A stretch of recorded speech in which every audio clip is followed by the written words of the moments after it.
Welcome to another episode of Gladiator Journey, where we return to the killing field. I had decided that it was time to return to a location in Wayne National Forest in Ohio, where I had done some filming last October when a friend and I stumbled upon what appeared to be a killing field. We found a deer that had been basically ripped to pieces.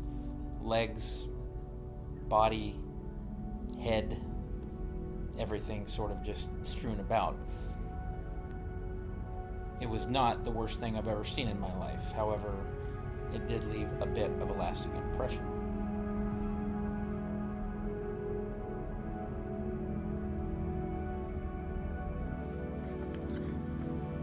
So you might remember I was out with a friend last fall, and we came to this same area and found basically a killing field.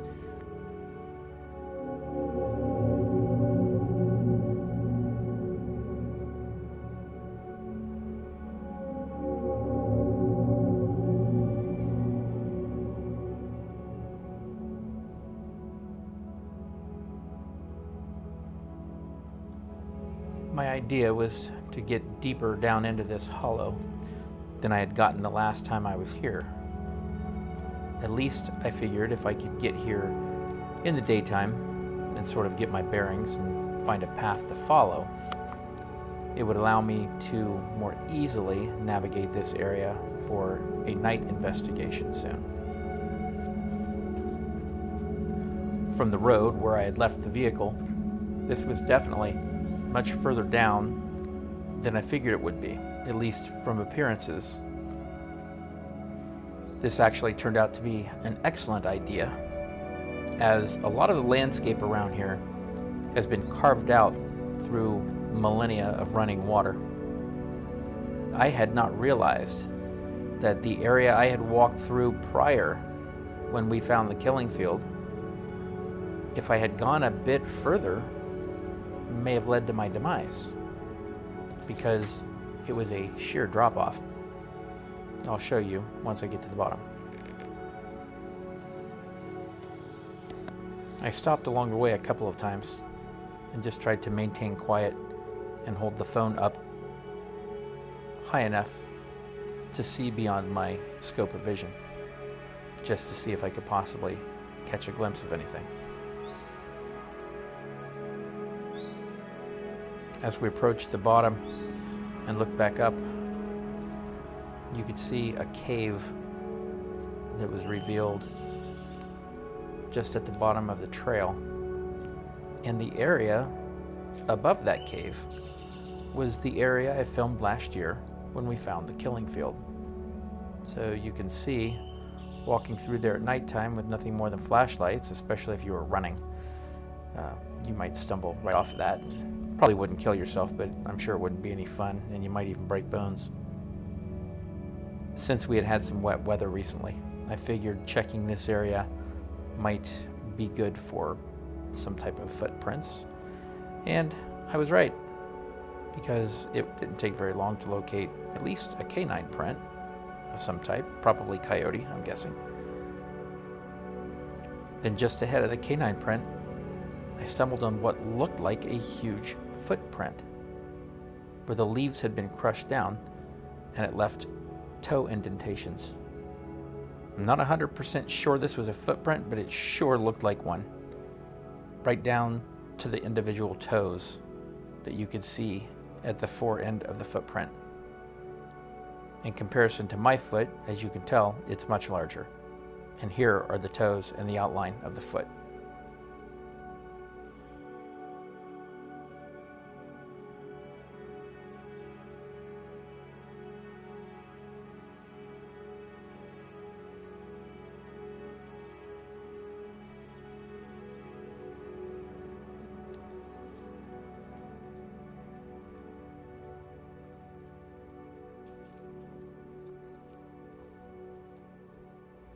As we got back near the top, we found this little guy.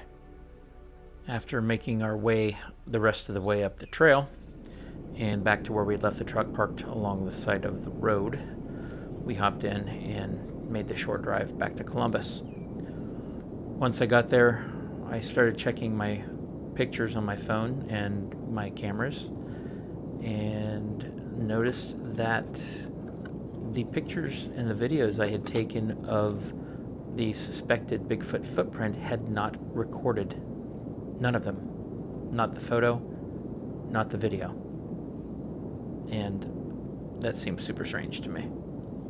I returned the next day and took the videos and photos again, and on my way out, I keep getting something thrown at me. Rocks or something from up here along the ridge. Twice now, something's been thrown down at me. By the time I had heard the second thud, I figured it was time to pull a camera out and start recording. And of course, after that, nothing at all. Now I don't know whether there is or is not a Bigfoot, but I do know that on one hand, there has been no body, bones, or anything that I would call substantial proof recovered. But on the other hand, there is a lot of circumstantial evidence, a lot of sightings, a lot of plaster casts of footprints, a lot of hair collected that belongs to an unknown primate. It is for those reasons that I will try and continue to put myself in a position and in places where I stand a chance of collecting something that could lead to an answer one day.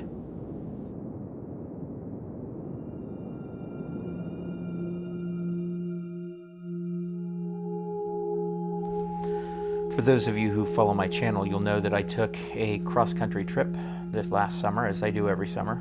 And the first stop along that trip was in Arkansas. Well, actually, the first stop where I camped was in Arkansas, near Ouachita National Forest. Now, I have not shared this information with anyone, and I did not get a chance to record it because by the time I grabbed my phone, I realized it was completely out of battery. It was very late at night, and since it had been searching for signal, it went dead pretty quickly. But at some point, I estimate to be just after midnight, I heard the voices, and I say voices and not barks or chatters or anything else, because these were voices, and I heard them communicating with one another, and the language sounded like nothing I have ever heard before. The closest thing I can say is it almost sounded a bit Cajun, for lack of better terms. It was definitely a language, but it was definitely nothing I had ever heard before. No spoken language I have ever had the opportunity to hear. As it turns out, I would not be alone.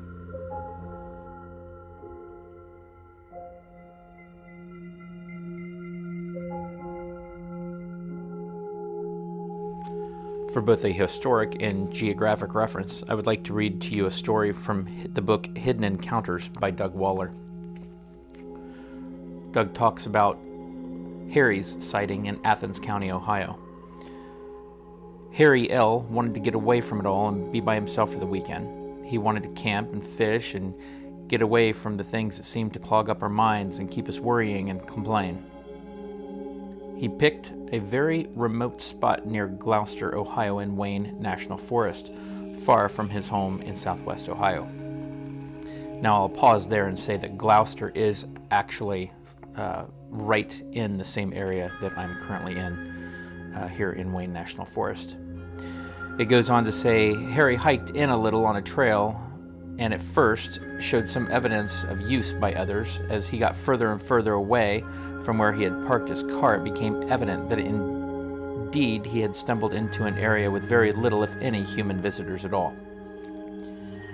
After a 20-minute hike or so, Harry came upon a small pond where he stopped, caught himself some fish for supper, and just a ways beyond the pond found a spot where he could set up camp. As Harry was unloading his gear from his backpack, he was surprised and annoyed to hear voices coming from further up the hill. Harry said, I couldn't quite hear them well enough to understand what they were saying, and it almost seemed as if they were talking in a foreign language. Harry thought maybe he was closer to civilization than he knew, and maybe there was a housing development close by over the hill, but was so preoccupied with getting a fire started and setting up camp that he figured he would check things out later. It had been raining for a few days before Harry arrived, and all the dead wood lying around was wet. Harry tried to get a flame going, but was unsuccessful. He resorted to taking his machete and chopping into a dead log to get into dry wood inside so that he could have some tinders that weren't wet. While Harry was chopping away at the wet log, he became aware of a similar chopping sound or knocking sound coming from the woods. He heard the two voices again, but still couldn't make out what they were saying. He told himself that once he got his fire started, he would walk up the hill towards the direction of those sounds to see if he could figure things out. As Harry continued without success to get anything beyond smoking, flameless pile of sticks going, he began to hear footsteps up the hill above his camp. He called out to them to show themselves. The footsteps stopped momentarily, but then resumed as Harry started chopping the log again. Next, Harry heard a thud as a large rock struck the ground on the hillside above him and rolled down towards him. He heard more footsteps circling the camp and started to become fearful that someone was deliberately messing with him or trying to scare him off. So Harry loudly announced that he was carrying a weapon, which he really was, and he checked to make sure that the 9mm Ruger in his backpack was still there. The next thing Harry saw sent a shiver down his spine, and he decided to abandon camp immediately and get out. A tree with a diameter of at least 6 inches was being violently shaken back and forth, as if it was being blown in two directions at the same time. Harry knew that this feat was beyond the capabilities of human strength. Even several men probably couldn't duplicate what was happening to this tree. Harry next heard some sort of whistle come from the direction of the tree. He had seen enough. Grabbing his camping gear and fishing poles, Harry scrambled down the trail towards the car that he had parked nearly half a mile away. He tried to go as fast as he could, but loaded down with all of his stuff, which wasn't packed away nearly as neatly as it could have been. He slipped. Harry actually recounted slipping several times on his way down the trail. He could hear the tree shaker following him on the ridge to his right up above.